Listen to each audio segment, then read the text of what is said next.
నమస్తే అండి. ప్రభువైన యేసుక్రీస్తు నామములో మీ అందరికీ నా వందనాలు. మరి ఈ గునుపూడిస్ ఛానల్ ద్వారా మీ అందరినీ కూడా ప్రేమపూర్వక ఆహ్వానం, దేవుని వాక్యం వినడానికి మిమ్మల్ని అందరినీ కూడా ప్రేమపూర్వకంగా ఆహ్వానిస్తున్నాను. మనమందరము కూడా చిన్న ప్రార్థన చేసుకుని దేవుని వాక్యంలోనికి వెళ్దాం. మహాపరిశుద్ధుడు అయిన దేవ, ప్రేమ కనికరం గల రాజానికి వందనాలు, స్తోత్రములు, స్తుతులు చెల్లించుకుంటున్నానయ్యా.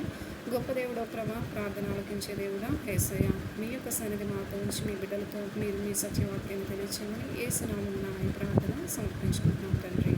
ఆమేన్. ప్రైజ్ తలాడండి, ప్రైజ్ తలాడ్. నా పేరు గునుపూడి ఉమామహేశ్వరి అండి. మరి అందరూ బాగున్నారండి? Praise the Lord. మరి దేవుని వాక్యం చూసుకుందామండి. మరి లూకా సువార్త 2వ అధ్యాయం 7వ వచనం. లూకా సువార్త 2వ అధ్యాయం 7వ వచనం. తన తొలిచూలు కుమారుని కని పొత్తిగుడ్డలతో చుట్టి సత్రంలో వారికి స్థలం లేనందున ఆయనను పశువుల తొట్టిలో పరుండపెట్టును. దేవునికి స్తోత్రం. హల్లెలూయా, హల్లెలూయా. ఇక్కడ ఎవరికండి స్థలం లేదు? మరి సత్రంలో వారికి స్థలము లేనందున వారికి పశువుల పాకలో దేవుని కుమారుణ్ణి పనులు పెట్టడం జరిగింది.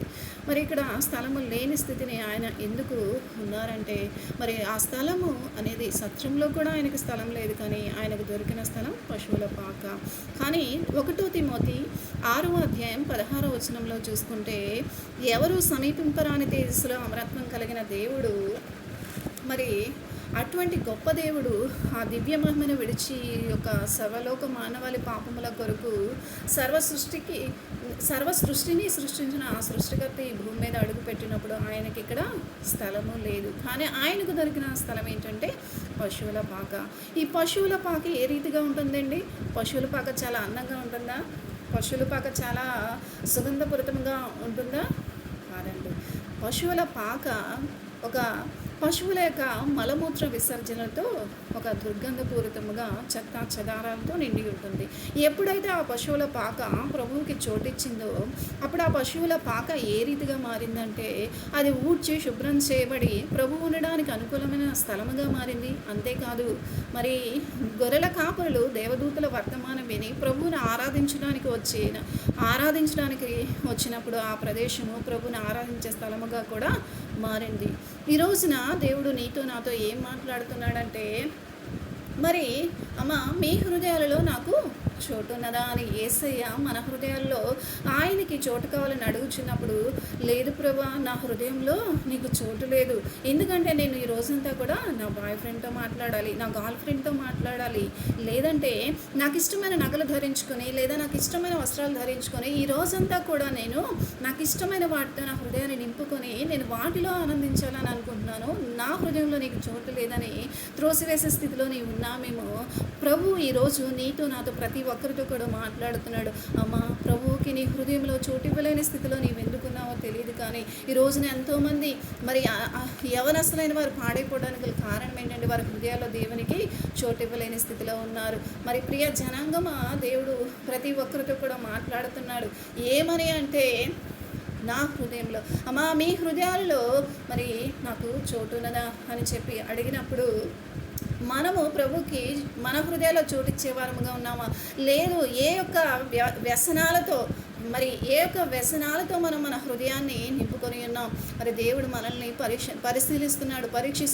మరి ఈ రోజున అనేకమైన యవనస్తులు కానీ అనేక మంది ఈ రోజున త్రాగుడు అనే వ్యసనంలో, పాపం అనే బంధకాలలో, వ్యభిచారం అనే క్రియలలో, అక్రమ సంబంధాలనే క్రియలలో ఎంతోమంది నాశనమైపోతున్న స్థితిని మనం చూస్తున్నాం. ఎందుకంటే దేవునికి వారి హృదయాలలో చోటు లేదని చెప్పాలండి. నిజంగా వారి హృదయాలు అనేవి దేవునికి చోటిస్తే వారి హృదయాలలో పాపపు క్రియలు, పాపపు ఆలోచనలు, పాపపు ఇచ్చలు అనేవి ఏమాత్రమూ కూడా ఉండదు. ఎందుకంటే యవనస్తులు తమ హృదయాల్లో దేవుని యొక్క వాక్యాన్ని కలిగి ఉంటే అప్పుడు ఏమవుతుందండి? వారి హృదయాల్లో ఆ యొక్క గర్ల్ ఫ్రెండ్ మెయిన్ చేయడం, లేదా బాయ్ ఫ్రెండ్ని కలిగి ఉండడం అనే స్థితిని వదిలివేస్తారు. ప్రభుని తమ హృదయాల్లో ప్రతిష్ఠించుకుంటారు, దేవుని కోసం బ్రతుకుతారు. కానీ ఈ రోజున అనేక మంది పాడైపోవడానికి గల కారణం ఏంటంటే, దేవుని యొక్క సత్యవాక్యాన్ని ఎరిగిండు కూడా అనేక మంది ఈ రోజున దేవుని వాక్యం తెలుసు. అనేక మంది ఈ రోజున అనేకమైన పాటలు పాడతారు, వాక్యం చెప్తారు, దేవుని యొక్క సన్నిధిలో అనేకమైన ప్రార్థన కూడికలకు పరిచర్యలకు, అనేకమైన ప్రార్థనా సభలకు కూడా వెళ్ళి వచ్చుచుంటారు. కానీ ఈ రోజున వారి హృదయాలలో దేవునికి చోటివ్వలేని స్థితి ఎందుకుందయ్యా అంటే, వారి కోపము, మత్సరము, అసూయ, దూషణకరమైన మాటలను తమ హృదయాలలో పెట్టుకొని ఇతరుల మీద ద్వేషభావంతో ఉంటే నీవు నీ హృదయంలో దేవునికి చోటివ్వలేని స్థితిలో నీవు ఉన్నట్లే. కాబట్టి ఈ రోజున దేవుడు ఒక ప్రశ్న వేస్తున్నాడు, అమ్మా నీ హృదయంలో నాకు చోటు ఉన్నదా అంటే లేదు ప్రభా అని ఆ ప్రభువును త్రోసివేసే స్థితిలో నీవు ఉంటే మరి జాగ్రత్త. ఈ రోజున దేవునికి నీవు లెక్క అప్పగించవలసిన వారమై ఉన్నావు. కాబట్టి ఈ రోజున అనేక మంది బిడ్డలు, ప్రజలు మరి దేవుని యొక్క వాక్యాన్ని తెలిసిన వారే, పాటలు పాడేవారే, దేవుని యొక్క ఆత్మీయతలో ఎదుగుతున్నామని చెప్పిన వారే అనేకమైన సీరియళ్ళు, సినిమాలు, లేదా వ్యర్థమైన ముసలమ్మ ముచ్చట్లు, లేదా తమకు నచ్చిన సాంగత్యము చేస్తూ, లేదా దేవుని వాక్యం తెలిసి కూడా అక్రమమైన కార్యాలు చేసేవారు ఎంతోమంది ఉన్నారండి. జాగ్రత్త. ఓ మనుషుడా, ఏమి విత్తుతావు ఆ పంటను కోసుకుంటావు. కాబట్టి నువ్వు మోసం అనే పంటను విత్తితే ఆ మోసం అనే పంటనే కోసుకుంటావు. నీ యొక్క భార్యను మోసం చేస్తే నువ్వు ఏదైనా అక్రమ సంబంధాన్ని కలిగి ఉంటే నీ కూడా అదే పంట కోయబడుతుంది. కాబట్టి జాగ్రత్త. మరి ఎందుకంటే ఈ రోజున దేవుడు నీతో నాతో మాట్లాడి మన హృదయాల్లో దేవునికి చోటు ఇవ్వాలి. మన హృదయాల్లో దేనిని ప్రతిష్ఠించుకున్నాం? మన బాయ్ ఫ్రెండ్కా, గర్ల్ ఫ్రెండ్కా, లేదా మనకి వ్యర్థమైన వ్యసనాలు, త్రాగుడనే వ్యసనము, పాపం అనే వ్యసనము, వ్యభిచారం అనే వ్యసనము, జారత్వం అనే క్రియలు, వీటన్నిటితో మన హృదయాన్ని నింపుకుంటే మనం ప్రభుకి చోటు ఇవ్వలేని స్థితిలో ఉంటాం. కాబట్టి ఈ రోజున దేవుడు నిన్ను నన్ను ప్రతి ఒక్కరిని కూడా గద్దిస్తున్నాడు. ఏ రీతిగా అంటే ఈ రోజున నా హృదయంలో అమ్మా మీ హృదయంలో నాకు చోటు ఇవ్వండి అన్నప్పుడు ప్రభా నీవు నాకు కావాలని ఎవరైతే ఆయన ఆశ్రయిస్తారో దేవుడు వారికి తోడుగా ఉంటారు. ఈ రోజున ఒక డ్రమ్ము నిండా నీళ్లు ఉన్నాయండి. ఆ డ్రమ్ము నిండా నీళ్ళు ఉన్నప్పుడు ఆ డ్రమ్ముకు ఒక చిన్న అడుగు పక్కన ఒక చిన్న హోల్ ఉంది. అలాంటప్పుడు ఆ డ్రమ్ములో నీళ్లు నిలుస్తాయంటారా? నిలవవు.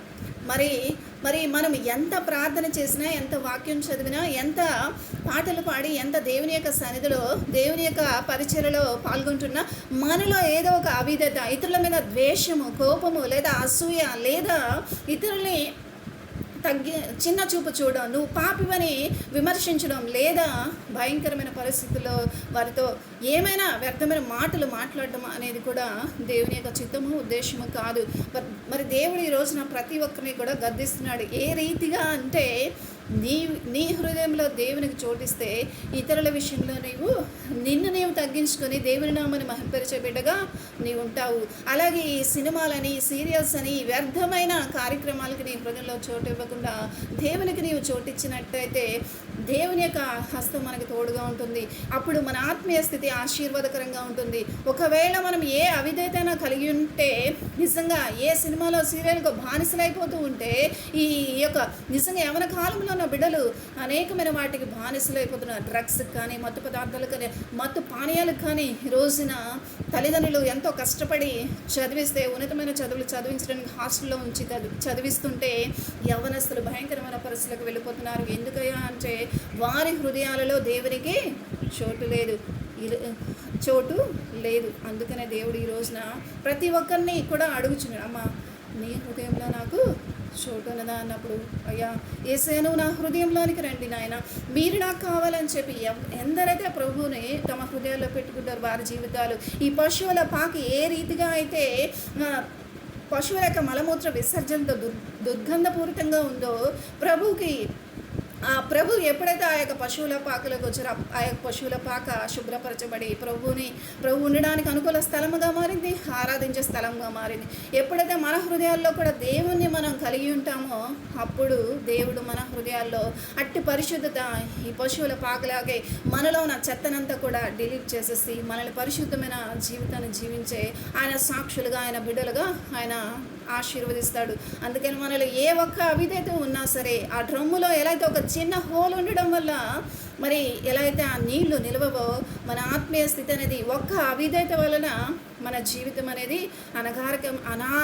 మన అనగారిపోయే స్థితిలోకి వెళ్ళిపోతుంది. కాబట్టి ప్రియ జనాంగమ, ప్రియ బిడ్డల ప్రతి ఒక్కరూ కూడా తెలుసుకోవాలి, మనము మన హృదయాల్లో దేవునికి చోటిచ్చే వారముగా ఉండాలని దేవుడు నీతో నాతో మాట్లాడుతున్నాడు. కాబట్టి ఈ రోజున మరి యవనస్తులైన వారు భయంకరమైన పాపంలో పడిపోవడానికి గల కారణం తల్లిదండ్రులైన వారు గద్దించకపోవడమేనండి. ఎందుకు అంటే ఈ రోజున ఒక తల్లి ఒక బిడ్డ మరి ఏం చేస్తున్నాడంటే ఆ బిడ్డ మరి ప్రతిరోజు కూడా ఒక పకెట్ నుంచి ఏదో పెన్ను పెన్సిల్ రబ్బర్ ఇలా తీసుకొస్తూ ఉంటే ఆ తల్లి ఏమీ గద్దించకుండా అలాగా ఉంటూ ఉంది. మరి ఒకానొక దినాన ఆ వ్యక్తి ఒక భయంకరమైన గజదొంగగా మారి ఆ వ్యక్తి ఏం చేస్తాడంటే ఆయనకి ఉరిశిక్ష విధించబడినప్పుడు ఒకసారి మా కన్నతల్ని చివరి కోరిక ఆ యొక్క జడ్జి గారు మరి లాయర్ గారు వారిని అడిగినప్పుడు చివరి కోరిక ఏమైనా ఉంటే మరి నా తల్లిని చూడాలి అన్నప్పుడు ఆ యొక్క తల్లి రాగానే ఆ యొక్క వ్యక్తి ఆమె యొక్క నాలుక తెరవమని చెప్పి ఆ నాలుక కొరికేయడం జరుగుతుంది. ఎందుకయ్యా అలా చేస్తున్నావు నీ తల్లిని అన్నప్పుడు అప్పుడు ఆ వ్యక్తి ఏం చెప్తున్నాడు, మా అమ్మ నా చిన్నప్పుడు ఇంటి ప్రక్కింట్లో నుంచి ఒక పెన్నో పెన్సిలో సూదో దారమో ఏదో ఒకటి తెచ్చినప్పుడు నన్ను గద్దించుంటే ఈరోజు నేను ఈ భయంకరమైన గజదొంగగా మారేవాడిని కాదు, లేదా మరి ఈ భయంకరమైన ఉరిశిక్ష నాకు పడేది కాదు. కాబట్టి ఈ రోజున దీనికి కారణం మా అమ్మాయి అని చెప్పి మరి చెప్పినప్పుడు అందరూ కూడా బాధపడ్డారు. ఈ రోజున తల్లిదండ్రులైన వారు మన బిడ్డల్ని ఏం చేయాలి? గద్దించాలి, దేవుని వాక్యంలో పెంచాలి, వారి హృదయాలు దేవుని సన్నిధికి అప్పగించాలి. వారి హృదయాల్లో ఉన్న చెత్త అనేది పోవాలంటే దేవుని వాక్యం ఒకటే మార్గం. యవ్వనస్తులు దేని చేత తమ హృదయాలను శుద్ధి చేసుకుంటారు? తమ దేవుని యొక్క వాక్యాన్ని తమ హృదయాల్లో పెట్టుకునే చేతనే కదా. కాబట్టి ప్రియ జనాంగమ, దేవుడు నీతో నాతో మాట్లాడుతున్నాడు. మన హృదయాల్లో దేవుని యొక్క సన్నిధిని ఎప్పుడైతే కలిగి ఉంటామో అప్పుడు దేవుని యొక్క ఆశీర్వాదాలు చూస్తాం. కాబట్టి దేవుడు ఈ చిన్న పరిశుద్ధ వాక్యం దీవించిన గాక. మరి ఎక్కువగా చెప్పాలని ఆశపడుచున్నాను. దేవుని చిత్తమైతే అట్టి రీతిగా దేవుడు నన్ను నడిపించలాగిన, సహాయం చేయలాగిన, ఈ చిన్న మనవులు దేవుని సన్నిధిలో చేర్చుకోలాగిన దేవుడు సహాయం చేయలాగిన మనమందరము కూడా దేవుని సన్నిధిలో భారముగా ప్రార్థించేవారముగా, దేవుని సన్నిధిలో ఎదిగేవారముగా ఉండాలని కోరుకుంటూ ఈ మాటలు నేను ఇంతటితో ముగిస్తున్నాను. మరి నిజంగా సర్వ సృష్టికర్త అయిన దేవుడు పరలోకాన్ని విడిచి మన కొరకు వచ్చిన దేవుడు, భూమి మీద ఆయనకి స్థలం లేదు అంటే మత్తయి సువార్త 8:20 ఒకటి చూసుకుంటే ఆకాశ పక్షులకు గూళ్ళున్నాయి, నక్కలకు బొరియలు ఉన్నాయి, కానీ మనుష్య కుమారుడు తలవాల్చుకుంటూ స్థలమైనా లేదు అని దేవుని వాక్యం సెలవు. నిజంగా ప్రభువు ఇక్కడికి వచ్చినప్పుడు స్థలం లేదంటే అది మన హృదయాలలోనే కోరుకుంటున్నాడు కదా. ఈ దేహమే దేవుని ఆలయం కాబట్టి ఎవరైనా దీనిని పాడు చేస్తే దేవుడు వాడిని పాడు చేస్తాడు. కాబట్టి నీ దేహం అనే దేవాలయంలో దేవుడు ఉండాలని చూసినప్పుడు ఖచ్చితంగా నీవు దేవునికి నీ హృదయాన్ని ఇచ్చేవారుగా ఉండాలని దేవుడు ఆశిస్తున్నాడు. అట్టి రీతిగా మన జీవితాలు మరి దేవుని సన్నిధిలో సమర్పించుకుందాం. ప్రభు సన్నిధిలో మన హృదయాలు ఆయనకి సమర్పించుకుని ఆయనకు చోటు ఇచ్చేవారముగా ఉండి దేవుని సన్నిధిలో సాగిపోవాలని ఈ కొద్ది మాటలు నేను ముగిస్తున్నాను. మరి ప్రార్థన చేసుకుందామండి. మహాపరిశుద్ధుడైన దేవ, ప్రేమ కనికరం గల రాజ్యానికి వందనాలయ్యా. యేసయ్య గొప్ప దేవుడు ప్రభా, మా హృదయాలలో నీకు చోటిచ్చేవారముగా, మాకున్న వ్యసనాలన్నింటినీ కూడా విడిచిపెట్టి పరిశుద్ధమైన జీవితాన్ని జీవించేవారముగా మేము, మా బిడ్డలు, మా కుటుంబాలు, మా తరతరాలు కూడా ఉండినట్లుగా సహాయం చేయమని నాయన, ఈ పశువుల పాక ఇట్టి రీతిగా చెత్తా చెదారంతో నిండింది. మా హృదయం కూడా దేవునికి చోటివ్వలేని స్థితిలో ఉన్నప్పుడు అట్టి చెత్తా చెదారంతో నిండి ఉంటుంది.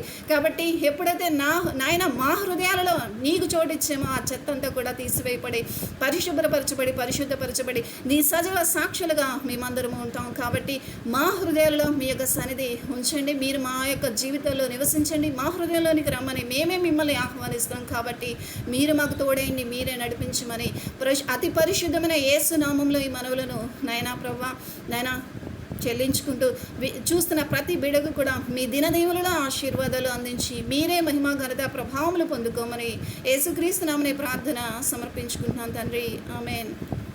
ప్రైజ్ ది లార్డ్ అండి.